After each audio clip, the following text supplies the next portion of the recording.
ഈ ഒരു ദിവസം ആരും പോളെ കണ്ടുപോലും അടച്ചിട്ടില്ല. എന്തിനു വേണ്ടിയാണ്? നമ്മളുടെ പ്രാർത്ഥന. ഇന്ന് പരമശിവന്റെ ആ ദിനമാണ്, പരമശിവന്റെ ദിവസമായിരുന്നു.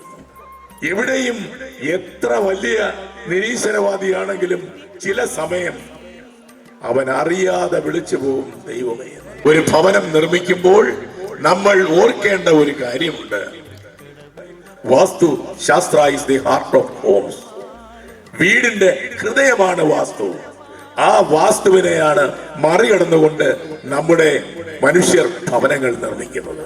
അതിൽ നിന്നാണ് നമ്മുടെ ഈ വിഷയം വാസ്തുശാസ്ത്രത്തെ ഇങ്ങോട്ടെടുത്തത്. അതായത് പടിഞ്ഞാറ് വടക്കേ കോണ്ടിക്ക്. ആ പടിഞ്ഞാറ് വടക്കേ കോണ്ടിക്കിനെയാണ് സാക്ഷാൽ വായുകോൺ എന്ന് പറയുന്നത്. അതായത് വാസ്തുപുരുഷൻ ദേവലോകത്തിൽ നിന്നും ഭൂമിയിൽ വന്ന് പതിച്ചപ്പോൾ തലഭാഗം വടക്ക് കിഴക്കേ കോണിലും കാൽപാദങ്ങൾ രണ്ടും തെക്ക് പടിഞ്ഞാറേ സൈഡിലും കോണിലും രണ്ട് കൈകളും രണ്ട് കോൺദിക്കുകളിലുമായി കവഴ്ന്ന് കിടക്കുന്ന 100-ൽ ഒരു 60-ന് മുകളിലോട്ട് കിട്ടിയെങ്കിൽ മാത്രമേ ആ ഭവനം വാസയോഗ്യം അല്ലെങ്കിൽ സന്തോഷകരമായ ആനന്ദപ്രദമായ ജീവിതം നയിക്കാൻ പറ്റൂ എന്ന് പറയും.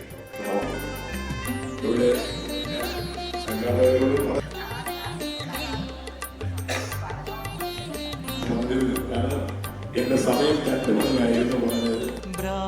വളരെ വിവിധമായ സമയമുണ്ട്, വിശദമായ കാര്യങ്ങൾ പ്രതിപാദിച്ചു. പ്രശസ്ത വാസ്തുശാസ്ത്ര തൃക്കടവൂർ ശ്രീ മഹാദേവ ക്ഷേത്രം മുതൽ ശ്രീ മഹാദേവന്റെ കാരണത്താൽ എല്ലാവിധ സർവേശൻ കുടികൊള്ളും തരുവിൻ പേരിൽ അരുണരുധിരം തൂകി ഭഗവാൻ സാന്നിധ്യം നൽകി കടവൂർ